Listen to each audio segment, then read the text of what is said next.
Chapter 1. From San Francisco to London. When I was 27 years old, I worked in an office in San Francisco. I did my job well and my future was promising. I was alone in the world and I was happy. On Saturday afternoons I didn't work. I sailed my little sailboat on San Francisco Bay. One Saturday afternoon, I sailed out too far. The strong afternoon wind pushed my sailboat out of the bay, into the Pacific Ocean. That night, when I had lost all hope, a small British brig saw me and took me on board. The brig was sailing to London. The voyage was long and stormy. I worked as a sailor to pay for my trip. When I arrived in London, my clothes were old and dirty. I had only $1 in my pocket. With this dollar, I ate and slept for the first 24 hours. During the next 24 hours, I didn't eat and didn't sleep. At about 10 o'clock the following morning, I went to Portland Place. I saw a child walking past, holding a big pear. The child ate one small piece and then threw the pear onto the street. I stopped and looked at it. I was very hungry and I really wanted that pear. But every time I tried to get it, someone passed by and looked at me. I quickly turned in the other direction and waited for the person to pass by. I tried again and again to get that pear, but the same thing happened. I was desperate. I decided to get the pear and not to worry about the people who saw me. At that moment, a gentleman opened a window behind me and said, "Come in here, please." A well-dressed servant opened the door. He took me to a beautiful room. Here, two old gentlemen were sitting and discussing something important. Their breakfast was on the table. I was very hungry and I stared at their breakfast. I want to tell the reader that the two gentlemen had made a bet several days before. I knew nothing about the bet until later. Let me tell you what happened. Chapter 2. An unusual bet. The two old gentlemen were brothers. For several days, they argued about a very strange subject. They decided to end their argument with a bet, as the English usually do. The following was the subject of the bet.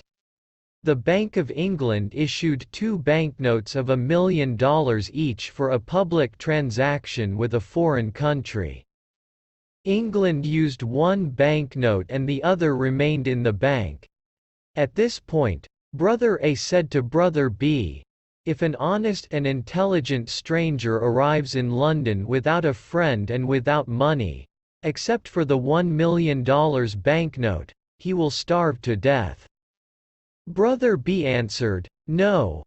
I don't agree." Brother A said, "If he goes to the bank or anywhere else to change this big note, the police will put him in prison. Everyone will think he stole it." They continued arguing for days, until Brother B said, "I'll bet $20,000 that the stranger will live for 30 days with the banknote and not go to prison." Brother A accepted the bet. He went to the bank and bought the $1 million banknote. After, he returned home and prepared a letter. Then the two brothers sat by the window and waited for the right man for the bet. They saw a lot of honest faces go by, but they were not intelligent enough. Several faces were intelligent, but they were not honest. A lot of faces were honest and intelligent, but they were not poor enough. Other faces were honest, intelligent and poor, but they were not strangers. When they saw me from the window, they thought I was the right man. They asked me questions, and soon they knew my story. Finally, they told me I was the right man for the bet. I asked them to explain the bet. One of the gentlemen gave me an envelope. I wanted to open it, but he said, No, don't open it now. Wait until you are in your hotel room. Then read it very carefully. I was confused and I wanted to discuss the subject with them, but they didn't. I felt hurt because I was the subject of a joke. When I left their house, I looked for the pair on the street. It was gone. I was quite angry with those two gentlemen. Far from their house, I opened the envelope. I saw that there was money inside. I didn't stop to read their letter. I ran to the nearest eating place. I ate and ate and ate. At last, I took out the envelope with the money, to pay for my meal. I looked at the banknote and almost fainted. It was a banknote worth $5 million. I was speechless. I stared at the banknote. The two gentlemen had made a big mistake. They probably wanted to give me a $1 banknote. I saw the owner of the eating place staring at the banknote, too. We were both surprised. I did not know what to do or say. So, I simply gave him the note and said, "Give me the change, please." The owner apologized 1,000 times. "I'm very sorry, but I can't change this banknote, sir. I don't have any other money. Please change this note." The owner then said, "You can pay for this food whenever you want, sir. I understand that you are a very rich gentleman. You like playing jokes on people by dressing like a poor man. You can come here and eat all you want, whenever you want. You can pay me when you want." Chapter 3. The Letter. When I arrived, the same servant opened the door. I asked for the two gentlemen. "They are gone," the servant said. "Gone? Gone where?" "Oh, on a journey." "But, where did they go?" "To the continent, I think." "The continent?" There were no signature, no address, no date on the letter. How strange. I didn't know what to think. I went to a park, sat down and thought about what to do. After an hour, I reached the decision that follows. The two old gentlemen are playing a game that I don't understand. They are betting on me. But, at that time, I didn't know anything about the details of the bet. If I go to the Bank of England to return the banknote, the bank will ask me lots of questions. If I tell the truth, no one will believe me. They will put me in an asylum. If I tell a lie, the police will put me in prison. I can't even give it to anyone, because no honest person will want it. I can do only one thing. I must keep the bill for a whole month. And, I must not lose it. If I help the old man to win his bet, he will give me the job I want. The idea of an important job with a big salary made me happy. With this exciting idea in mind, I began walking down the streets of London. Chapter 4. At the tailor's. Every time I passed in front of a tailor's, I wanted to enter and buy some new clothes. But, I had no money to pay for them. The $1 million banknote in my pocket was useless. I passed in front of the same tailor's 6 times. At last I entered. I quietly asked if they had an old, unattractive suit that no one wanted to buy. The man I spoke to nodded his head, but he didn't speak. Then another man looked at me and nodded his head. I went to him and he said, "One moment, please." After some time, he took me to a back room. He looked at several ugly suits that no one wanted. He chose the worst for me. I really wanted a suit, so I said nothing. It was time to pay. "Can you wait a few days for the money? I haven't got any small change with me." The man said, "Oh, you haven't? Well, I thought gentlemen like you carried large change." "My friend," I replied, You can't judge a stranger by the clothes he wears. I can pay for this suit. But, can you change a large banknote? Oh, of course we can change a large banknote, he said coldly. I gave him the banknote. He received it with a smile, a big smile that covered his face. When he read the banknote, his smile disappeared. The owner of the shop came over and asked me, "What's the trouble?" "There isn't any trouble. I'm waiting for my change." Come, come. Give him his change, Todd. Quickly. Todd answered, "It's easy to say, but look at the banknote." The owner looked at the banknote. Then he looked at my package with the ugly suit. "Todd," he shouted, "you are stupid. How can you sell this unattractive suit to a millionaire? Todd, you can't see the difference between a millionaire and a poor man." "I apologize, sir," the owner continued. "Please take off those things you are wearing and throw them in the fire. Put on this fine shirt and this handsome suit. It's perfect for you, simple but elegant." I told him I was very happy with the new suit. "Oh, wait until you see what we can make for you in your size. Todd, bring a pen and a book. Let me measure your leg, your arm." I didn't have a moment to speak. The owner measured me. Then he ordered his tailors to make me morning suits, evening suits, shirts, coats and other things. "But, my dear sir," I said, "I can order all these things only if you change my banknote. Or, if you can wait a while before I pay you." "Wait a while." "I'll wait forever, that's the word. Todd, send these things to the gentleman's address. Let the less important customers wait." "What's your address, sir?" "I'm changing my home. I'll come back and give you my new address," I replied.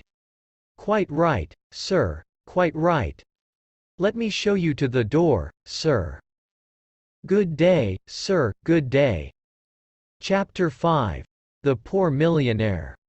The impossible happened. I bought everything I wanted without money. I showed my banknote and asked for change, but every time the same thing happened. No one was able to change it. I bought all that I needed and all the luxuries that I wanted. I stayed at an expensive hotel in Hanover Square. I always had dinner at the hotel. But I preferred having breakfast at Harris' Simple Eating Place. Harris was the first place where I had a good meal with my $1 million note. That's where it all started. The news about me and my banknote was all over London. Harris' Eating Place became famous because I had breakfast there. Harris was happy with all his new customers. I lived like a rich, important man. I had money to spend. I lived in a dream. But often, I said to myself, "Remember, this dream will end when the two men return to London. Everything will change." My story was in the newspapers. Everyone talked about the strange millionaire with the $1 million note in his pocket. Punch magazine drew a funny picture of me on the front page. People talked about everything I did and about everything I said. They followed me in the streets. I kept my old clothes, and sometimes I wore them. It was fun when the shop owners thought I was poor. Then I showed them the banknote, and, oh, how their faces changed. After 10 days in London, I went to visit the American ambassador. He was very happy to meet me. He invited me to a dinner party that evening. He told me that he knew my father from Yale University. He invited me to visit his home whenever I wanted. I was glad to have a new, important friend. I thought to myself, I'll need an important friend when the story of the $1 million note and bet comes out. I want the reader to know that I plan to pay back all the shop owners who sold me things on credit. If I win the bet for the old gentleman, I thought, I will have an important job. With an important job, I will have a big salary. I plan to pay back everyone with my first year's salary. Chapter 6 The Dinner Party. There were 14 people at the dinner party. The Duke and Duchess of Shoreditch, and their daughter, Lady Anne Grace Eleanor de Bowen, the Earl and Countess of Newgate, Viscount Cheapside, Lord and Lady Blatherskite, the ambassador and his wife and daughter, and some other people.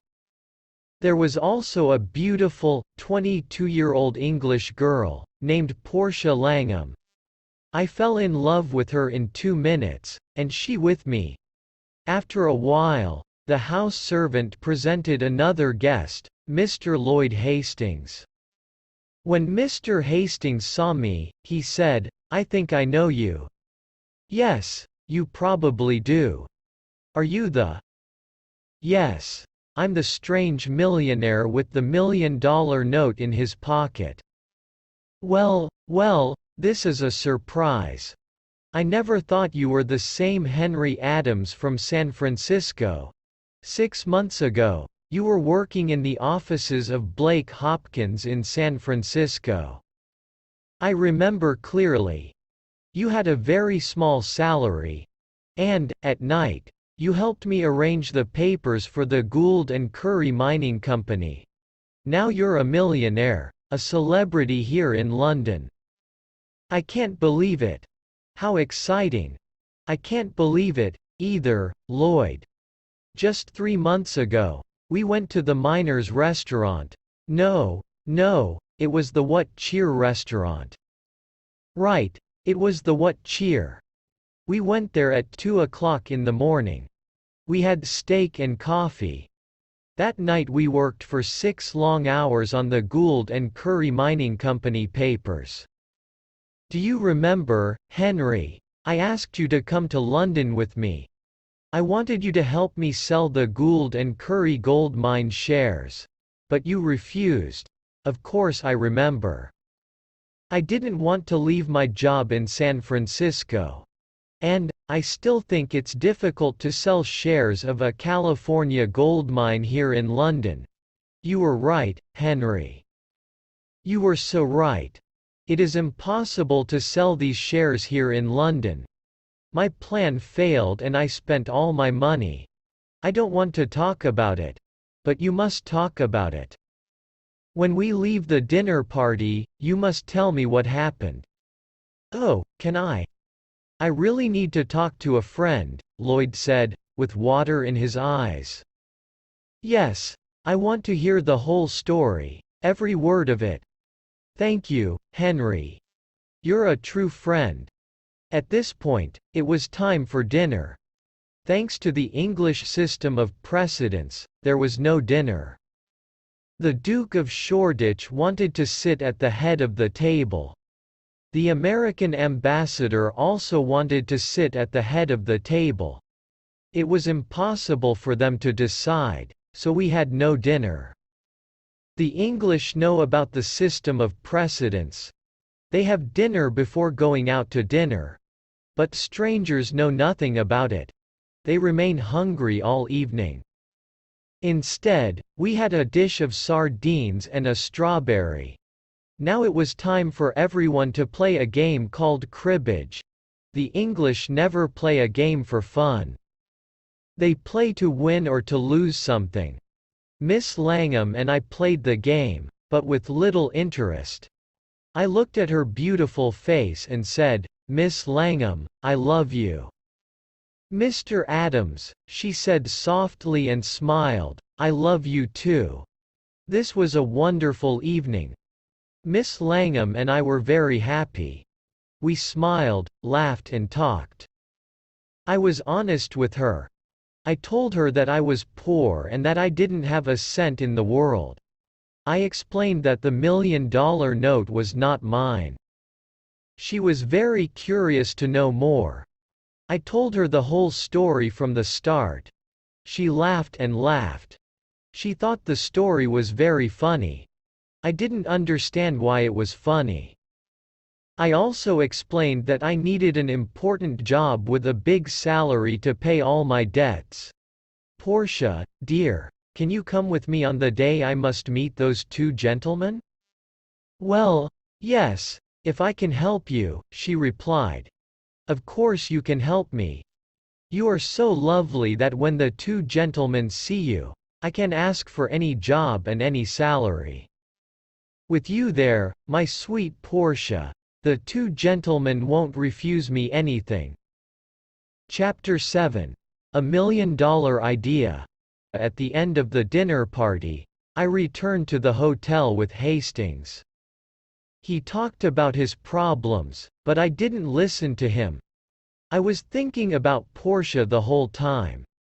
When we arrived at the hotel, Hastings said, "Let me just stand here and look at this marvelous hotel. It's a palace.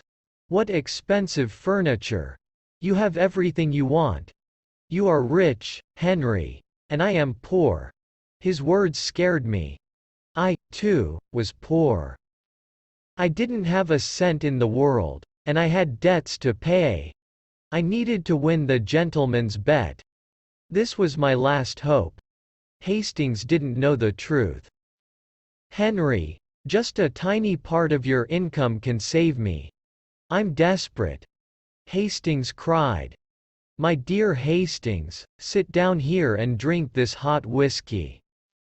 Now tell me your whole story, every word of it. Do you want to hear my story again? But you never told me your story." "Of course I told you my story, as we walked to the hotel. Don't you remember? I didn't hear one word of it. Henry, are you ill? Is something wrong with you? What did you drink at the dinner party?" "Oh, Hastings, I'm in love. I can only think about my sweet Portia. This is why I didn't hear your story before." Hastings got up from his chair, shook my hand and laughed. "I'm very happy for you, Henry, very happy," he said smiling. "I'll tell you the whole story again." So he sat down and patiently started to tell me his story. To make a long story short, the owners of the Gould and Curry gold mine sent Lloyd to England to sell the shares of the mine for $1,000,000. Any money he received over $1,000,000 was his to keep. Hastings's dream was to sell the shares for more than $1,000,000 and become rich. He had only 1 month to sell the shares. He had done everything to sell them, but nobody wanted to buy them. Then he jumped up and cried, "Henry, you can help me. Will you do it? Tell me how. Give me $1,000,000 and I'll sell you all the shares. You will be the new owner of the gold mine. Don't refuse." I did not know what to say. I wanted to tell Hastings the truth. But then, an intelligent idea came to me. I thought about it for a moment and then calmly said, "I will save you, Lloyd." "Then I am already saved. How can I thank you? Let me finish, Lloyd. I will save you, but not in that way. I have a better way. I know everything about that mine. I know its great value. You will sell the shares by using my name. You can send anyone to me, since people in London know me. I will guarantee the gold mine. In a week or two, you will sell the shares for $3,000,000, by using my name. And we'll share the money you earn. Half to you and half to me." Lloyd was very happy and excited. He danced around the room and laughed. "I can use your name. Your name, think of it. The rich Londoners will run to buy these shares. I'm saved. And I'll never forget you, Henry." Chapter 8. Back to Portland Place. Next day, all of London talked about the shares of the California gold mine. I stayed in my hotel and said to everyone who came to me, "Yes, I know Mr. Hastings. He's a very honest man. And I know the gold mine, because I lived in the California gold country. It is a mine of great value." People were now interested in buying the shares. I spent every evening with Portia at the American ambassador's house. I didn't tell her about the shares and the mine. It was a surprise. We talked about our love and our future together. Finally, the end of the month arrived. Lots of rich Londoners bought the shares of the mine.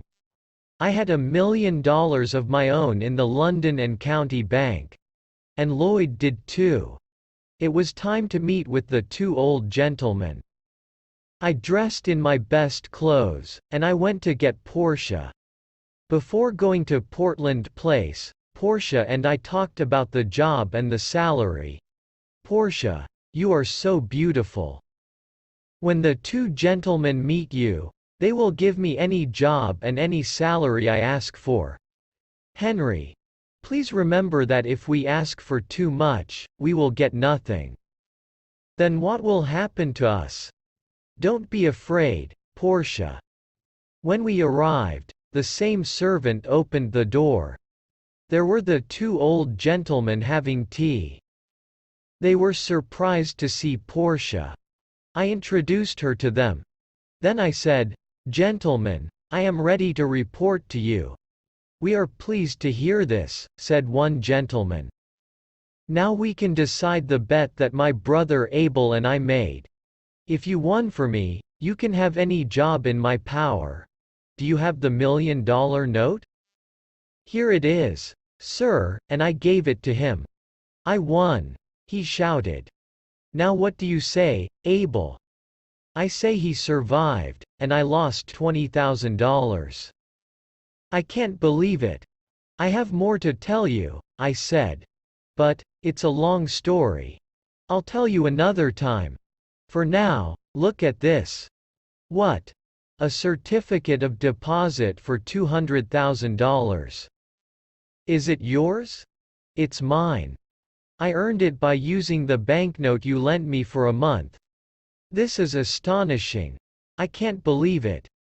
Portia looked at me with surprise and said, "Henry, is that really your money? You didn't tell me the truth." "No, I didn't. But I know you'll forgive me.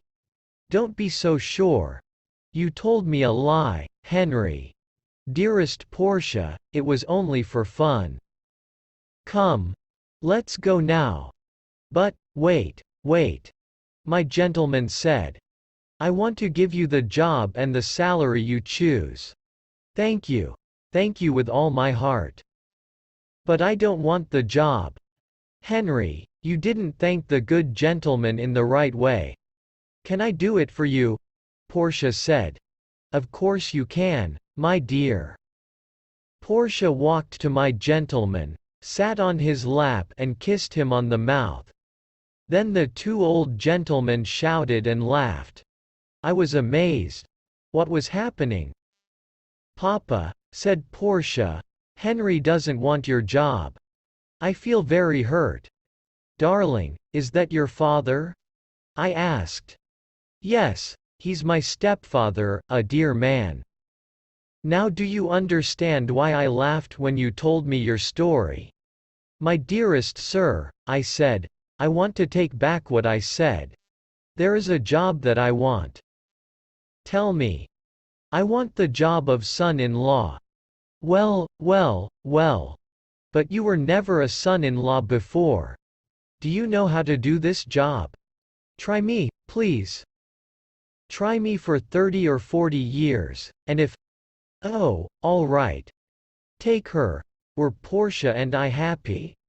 There aren't enough words in the dictionary to describe our happiness. When the Londoners heard the whole story of my adventures with the banknote, they talked of nothing else. Portia's father took the banknote back to the Bank of England and cashed it. Then he gave us the cancelled banknote as a wedding present. We put it in a picture frame and hung it on the wall in our new home. And so I always say, yes, it's $1 million banknote. But it only bought one thing in its life. The most valuable thing in the world. Portia.